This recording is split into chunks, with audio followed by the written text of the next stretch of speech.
Et vous y pensez souvent? À chaque fois que je prends le train. Oh, c'est peut-être le roulement. Je ne sais pas. Le roulement, ça rend souvent rêveur. En tout cas, dès que je me défile à travers la vitre, toutes ces routes, ces villes, ces fermes, aussitôt, je me demande ce qui pousse les gens à marcher, à conduire, à sortir de chez eux, à sortir les vaches à tendre le bus, à aller dans un sens, à courir dans l'autre.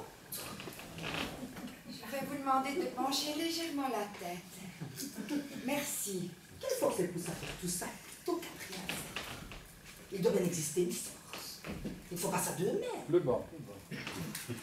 Je vais commencer par 1 centimètre partout, Et puis après, vous me direz... L'amour. Très. Co-signer un bail. Rafistoler une durite. Stocker des hydrocarbures. On peut quand même se poser des questions, non?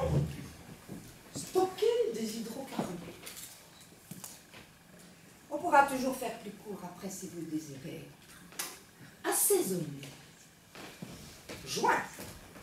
Vernis. Pédaler. Non mais franchement, pédaler. Vous trouvez ça normal, vous, de pédaler? Je ne me rends pas bien compte. Et vous tenir debout. Me tenir debout? Oui! Vous tenir debout là, les deux pieds sur le carrelage. Vous trouvez ça normal? J'ai l'impression. Eh bien, ça ne l'est pas. Ah bon? Non. Vous devriez pouvoir vous envoler. Vous voulez dire en l'air? Oui. Il y a quelque chose qui vous en emmène. Ça alors? Il y a une force qui vous oblige à rester sur le sol. Non, si. Une force qui me... Oui, la force qui vous oblige à rester les carrelage. L'attraction universelle. Découvert par Newton. En regardant tomber une pomme. Un anglais. Et il s'est posé cette question. Pourquoi cette pomme tombe par terre? Est-il naturel qu'elle se dirige vers le sol? Ils sont incroyables, ces Anglais. Et moi, je vous demande aujourd'hui, Vincenzo, discutez le grave.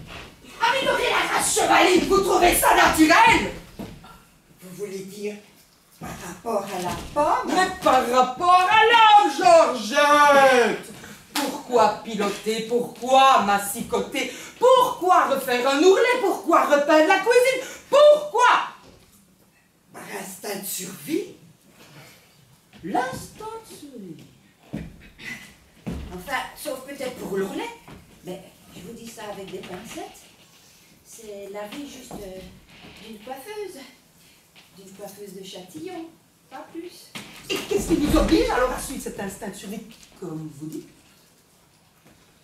Madame Schwarzberg, vous devriez peut-être moins prendre le train. Tout ça, c'est de ma faute aussi. Je n'aurais pas dû vous poser tant de questions sur votre retour de vacances.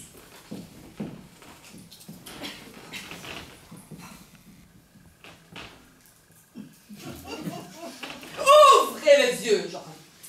Vous sautiez autour de moi depuis 20 minutes, sanglé dans votre petite blouse acrylique fleurie, cliquetant sans arrêt vos ciseaux avec pour seule préoccupation la longueur de mes cheveux. Vous trouvez ça normal? Vous pensez que je suis bizarre, Madame Schwarzberg? Avouez qu'il y a quand même bien quelque chose qui vous pousse à consacrer tous les jours ouvrables de votre existence à démêler la tignasse de vos contemporains avec un petit rasoir comme synthétique. Ne dites pas que cette action saugrenue est consubstantielle à votre être profond. Vous n'êtes quand même pas né pour passer la tondeuse du matin au soir sur la nuque de vos contemporains.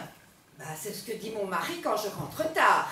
Est-ce qu'il vous dit aussi que votre génome n'a aucune chance d'avoir été programmé pour brocher, teindre ou tondre? Non, il ne me le dit pas. Avez-vous le moindre souvenir d'un désir prénatal pour le champion. Je ne crois pas. Oui, mais vous ne croyez pas ou vous en êtes sûr? Madame Scharsberg, j'aimerais tellement pouvoir vous répondre. D'habitude, je communique très bien avec la clientèle.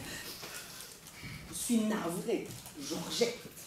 Mais même si vous pensez le contraire, je crois que je ne vous fais pas perdre votre temps en vous posant cette simple question.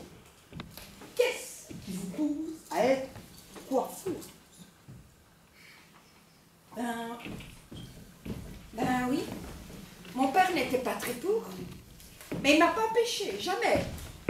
Mon père avait ses idées, mais c'était un homme très doux. Il n'aimait pas la bagarre, si vous voyez ce que je veux dire. Il n'aimait pas recevoir des coups, ni en donner. Il préférait être d'accord. Il disait qu'être d'accord, c'était bon pour la santé. Qu'être d'accord, ça permettait de vivre plus vieux.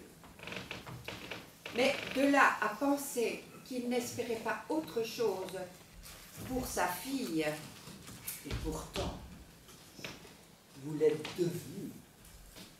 Avouez qu'il y a quand même bien quelque chose qui vous pousse à exercer cette activité que non seulement votre père a éprouvé, mais qui même, pour vous, reste totalement incompréhensible, ne serait-ce que par rapport à votre physique. Ah, ça c'est vrai, j'ai un physique de chanteuse. Oh, je ne parle pas de ça, Georgette, je vous parle de votre physique d'être humain, de mammifère évolué, de gros singe bipède. Croyez-moi, pour ce que vous voit développer votre 1m80, Oh, vous êtes gentil, 1m60 à peine. avec ses membres supérieurs puissants, cette cage thoracique imposante, cette mâchoire capable de réduire en bouillie n'importe quel aliment, croyez-moi, lorsqu'on examine vos narines, vos oreilles, vos pieds, on n'imagine pas une seule seconde que vous avez été conçu pour vaporiser de la laque. Pas plus d'ailleurs que la pomme n'a été faite pour tomber dans l'herbe. Vous pensez que j'ai fait fausse route? Oui, et quelque chose nous y a forcé. Comme cette foutue loi de l'attraction universelle qui nous pousse à rester collés sur le carrelage. Pourtant, quand on examine vos bras, on voit bien qu'il aurait suffi d'un ou deux battements pour que vous filiez vers les nuages. Maintenant que vous le dites, il est vrai que j'ai déjà eu envie de voler. Une fois, 3 fois, mais gentiment, dans les parages, au-dessus de l'étang de Massy, du boulevard Jean Moulin et ses platanes, puis revenir par la mairie. Mais pas trop vite ni très haut, non, pas comme un vol de martinet, non. Plutôt un vol de goéland, tout blanc, tout calme. Donc ce que vous ressentez en vous, c'est une mouette Une grande mouette. et pas une coiffeuse. Ah bah non, coiffeuse. C'est comment dire... j'ai pas fini de payer la boutique. Si je pouvais... mais c'est trop tôt, quoi. Non, je peux pas maintenant. Mais c'est sûr que si j'avais le choix, j'aimerais faire le goéland. Je veux la tête de mon mari. Et pourquoi vous n'avez pas le choix? Bah, parce qu'il y a sûrement une force qui m'en empêche. Vous y êtes, Georgette, vous y êtes! Mais grâce à vous, Madame Charles. Oh, nous sommes tous prisonniers! Oh, pourquoi n'ai-je pas plus souvent des clientes comme vous? Pourquoi? Georgette, Madame Scharsberg, voulez-vous vous joindre à moi pour lutter contre cette force qui nous opprime? La traquer, l'obliger à se montrer, la calculer et puis la détruire? Moi? Et nous sommes les deux seuls à savoir qu'elle existe, Georgette. Nous sommes des pionnières de la liberté, de cette liberté qui nous est refusée à chaque seconde. Si j'avais pu imaginer. C'est Cette découverte portera non de non. Oh non, Madame Sharper, c'est vous qui avez dit... Non de non. Si vous ne m'aviez pas avoué que vous vouliez être un gobelin, je crois que j'aurais fini par redouter. Et tout ça ici, à Châtillon, dans mon modeste salon. Ah, le salon de la découverte, Georgette! Alors, vous acceptez? Si c'est pour aider l'humanité, je ne peux pas refuser. Oh, merci. Je ne sais pas vous, mais moi je suis pour un travail tous les jours à heure fixe. Que pensez-vous d'un rendez-vous quotidien? Ici? Ou dans le train? Mais ils sont fragiles. Ne nous éloignons pas de l'endroit où elles naissent. Alors je préfère ici. Mais Tous les jours. Oui, mais si nous nous donnons comme objectif de teindre avant la fin de l'année ce qui serait avoué un bon cadeau de Noël pour la planète, il me semble qu'un travail de 3 heures par jour, 6 jours par semaine est un minimum. ah, quand même. Georgette, vous n'imaginez quand même pas révolutionner 30 millions d'années de comportement humain en 2 coups de cuillère à peau. Bien sûr que non. Mais pensez-vous qu'on pourrait faire ça à l'heure des repas? Vous voulez dire entre midi et 15 heures, Par exemple. Mais c'est parfait. Nous en profiterons pour le jeûne. C'est excellent pour la vivacité de l'esprit. Ça me permettrait, comment dire, ça me permettrait aussi de ne pas perdre trop de clientes. Georgette, croyez-vous vraiment que lorsque vous allez annoncer à tous vos clients cette volonté de les débarrasser une fois pour toutes de leur esclavage quotidien, vous allez les perdre? Mais vous allez les gagner, Georgette.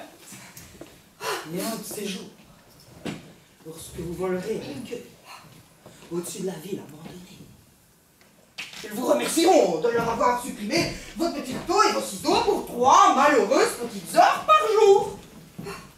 Mais vous avez raison. Vous savez, Madame Schatzberg, personne, jamais personne ne m'a autant ouvert les yeux que vous. Ah, parfait. Nous commencerons demain. Je prends note. Midi, c'est ça? Combien vous dois-je? Oh, Madame Schatzberg, vous plaisantez. Je vais juste récupérer ma cape, si vous voulez bien.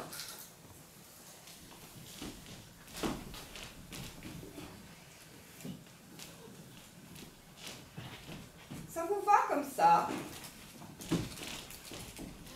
C'est très bien. C'est rafraîchi sans être court. Parce que pour vous dire la vérité, je vous préfère avec les cheveux plus souples. Ondulants, disons.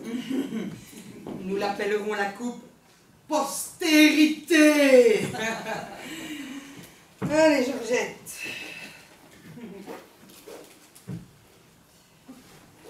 À demain.